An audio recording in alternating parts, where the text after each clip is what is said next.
Biz картайып калдык, ырдабай эле коет окшойбуз деп атты эле. Бекболиев деген агабыз бир жакшы ыр жазды да мындай. 50 жаш келдиңби келген болсоң бери бас деди эле. 50 жаш менен любой тең туш болуп калды. Мен 50 жашта эркек картайып калат деп жүрө бериптирмин. Көрсө 50 жаш бул эркектин эң акыркы последний переходный возраст болот экен.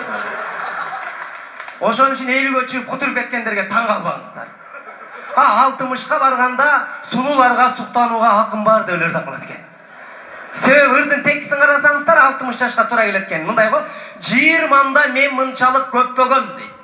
20-мда чөнтөгүңдө 20 сом жок болсо чокуңа көбөсүң. Өзүң араң жүрсөң ата-энең көзүң карап.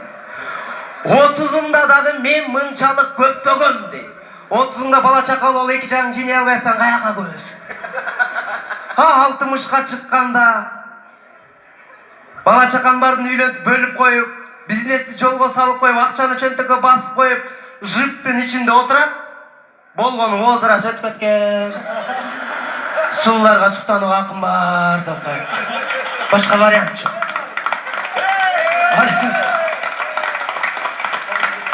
Ал эми 70-80деги апаларыбыз, аталарыбыз деле ырдайт.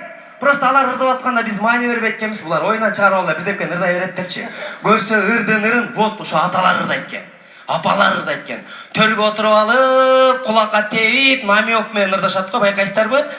Небере мени кыйнасын, кыйнаса деле мейличи, тетиги илөкө сыйласын деп эле келин менен балага тийише берет го.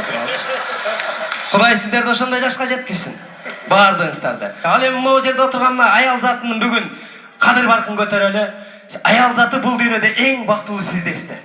Бакыттын көбүн сиздер көргөн. Бейшененин таманын алында дейт. Көчөгө чыгып аял заты баса турган болсо, любой эркек суктануу менен карайт. Мындай. Даже аксакалдар таякка таянып карап атат, кыз келиндер жүрөбү деген сиңде.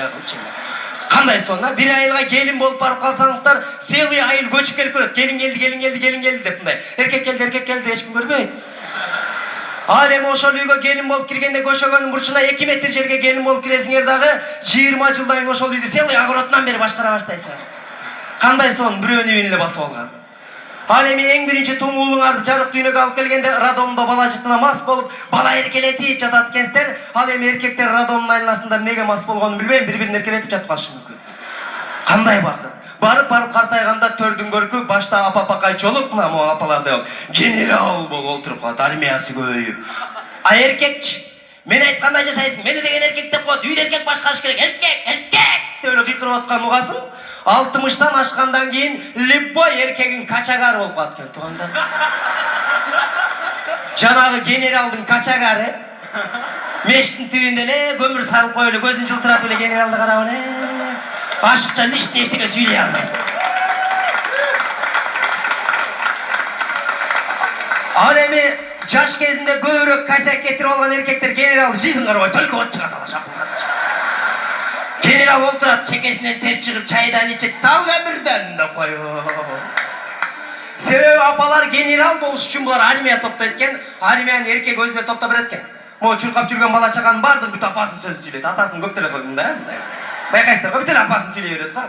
Себеби апалар бала тарбиялап атканда өздөрү жакшы көрүнүп, мээрим төгүп, эркелетип, аталарды жаман көрсөтүп чоңойто баштайт, байкайсыздар.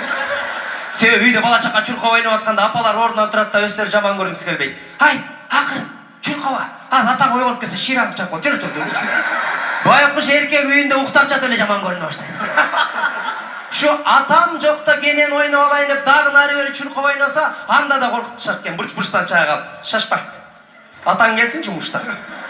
Өлтүрөт сени деп мындай. Байкой өзү уруп алып ыйлатып алса сороткондо да ушинчет экен. Дагы жакшы мен урдум, атаң урганда вообще өлөксүң деп мындайчы.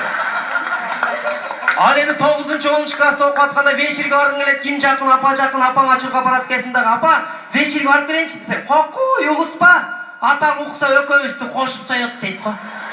Ошо күндөн баштап эле атаң көзүңө террорист да. Бул биздин үйдө эмне кылып жүрөт, вообще жакшылык көрсөтпөгөн ишкен, ушу кишинин айынан көп чыгарбай калдым деп элечи. Анан бала шаарга барат экен, окуйт экен, иштейт экен, эң биринчи айлап алганда кимди эстейт? Апасын эстейт, жоолук алып берет, көйнөк алып берет, алтын алып берет, атасынан алып берет. Российский герзоётүк, сөтүк, гувайка. Вот өзүнүн атасын качагарылыкка даярдай баштайт баласы. Ошо келгенде эркек даярданып калат, ошо качагар болой деп калып, ишти баштай берейин бияктан депчи. Анан байкайсыздарбы мына аял заты картайган сайын бактылуу болуп, подружкалары көп болуп, эркек картайган сайын эле жалгыз калып калат го. Эшикке чыга калды, Кудайга жалдырап калат го. Садаган кетейин, Кудай ушу кемпирдин алдына алып кетпесең, бия болбой калды окшойт деп элечи. Коркуп элечи. Албетте, мунун баары тамаша сөз го. Аталардын темирдей катуу тарбиясы, апалардын мээримдүү жумшак тарбиясы аралашканда гана акыл эстүү, зыңкыйган уул кыздар тарбия алып чоңоет экен. Аталарыбыз эч убакта качагар болбосун. Төрүбүздө отурсун мына монтип. Качагарлыкты мына биз кылалы. Биз аталарга кызмат кылсак, биздин балдар бизге сөзсүз кызмат кылат.